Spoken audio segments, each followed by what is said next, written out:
The Galactic Institute of Survival Arts had never seen students quite like the humans. Among the 200 species represented in Professor Velcara's advanced weaponry class, only 2 belonged to the infamous Deathworld called Earth.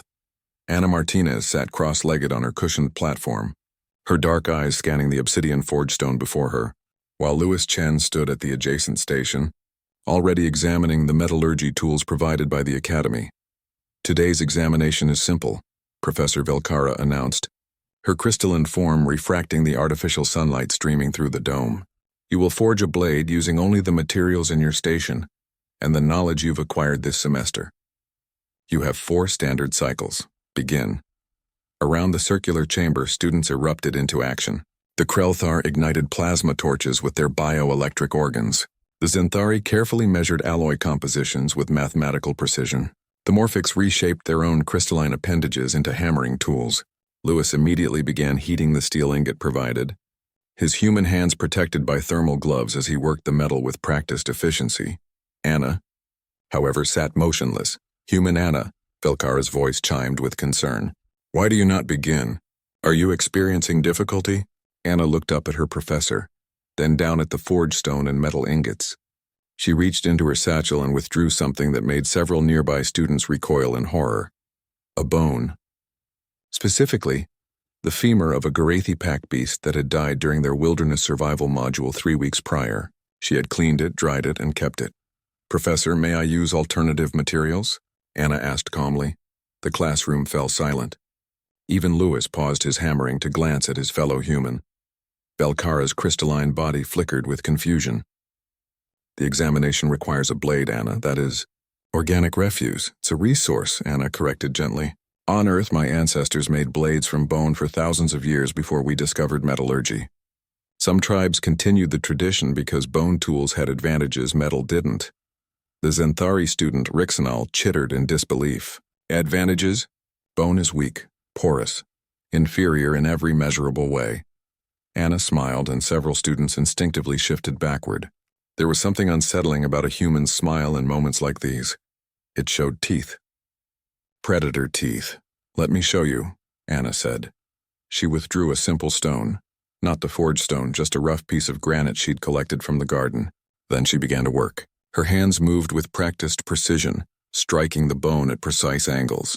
Flakes of calcified material fell away like pale snow. The other students watched in fascination and growing horror as Ana employed a technique older than Starflight: napping. "Humans," Louis explained without pausing his own work, "evolved as persistence hunters. We didn't have claws or venom or bioelectric organs.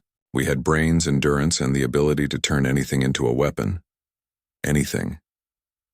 Ana worked the bone with meditative focus. She understood its grain, its density, its breaking points. Where the Krelthar used plasma heat measured in thousands of degrees, Ana used controlled percussion.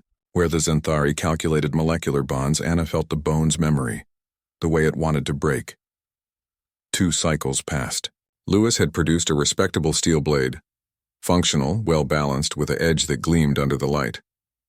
Around the room, students presented increasingly elaborate creations. The Morphics had grown a living blade that shifted shape according to need.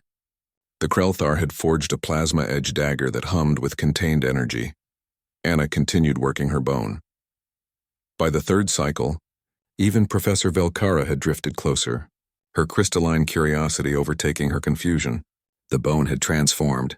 What began as a thick femur had become a slender, curved blade. Ana had ground one edge against the rough stone for hours, creating a razor-sharp cutting surface.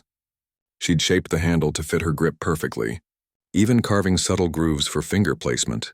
"It's primitive," Rixanal observed, though his tone had lost its earlier condescension. "Primitive doesn't mean ineffective," Louis replied, examining his own blade critically. "It means proven, tested, refined through generations." Ana held her creation up to the light. The bone blade was the color of aged ivory, slightly translucent at the thinnest sections. It wasn't as flashy as the plasma dagger or as theoretically perfect as the Zenthari's molecularly aligned alloy sword, but it was real, tangible, and carried the weight of human history.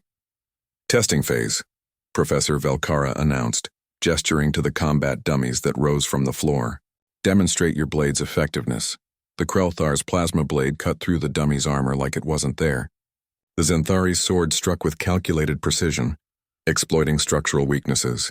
Lewis's steel blade performed admirably, showing good edge retention and balance. When Anna stepped forward, several students whispered among themselves. She approached the dummy with the bone blade held low, almost casual. Then she moved. The blade swept up in a precise arc, and the dummy's synthetic throat opened. Anna had targeted the seams, the joints, the vulnerable points that no armor could fully protect. She didn't try to cut through armor. She went around it, under it, between the plates. The bone blade slipped through gaps that energy weapons were too diffuse to exploit and metal blades too rigid to navigate. In 3 moves, the dummy registered catastrophic damage. Silence filled the chamber. "Your blade," Velkara said slowly. "It shouldn't work so well. Bone is inferior to modern materials in strength, durability, edge retention, but superior in availability," Anna interrupted respectfully. "Professor, what happens when the Krelthar's plasma cell depletes in hostile territory? When the Zenthari's blade shatters and there's no forge? When Lewis's steel corrodes in an acidic atmosphere?" She held up the bone blade. "This I can make anywhere there are animals. Or enemies. Given 6 hours in a rock, I can arm myself with materials that most species consider waste. My ancestors survived the African savanna, the Arctic tundra, and the deep jungles with tools like this. We turned our weakness into strength." Lewis nodded, understanding.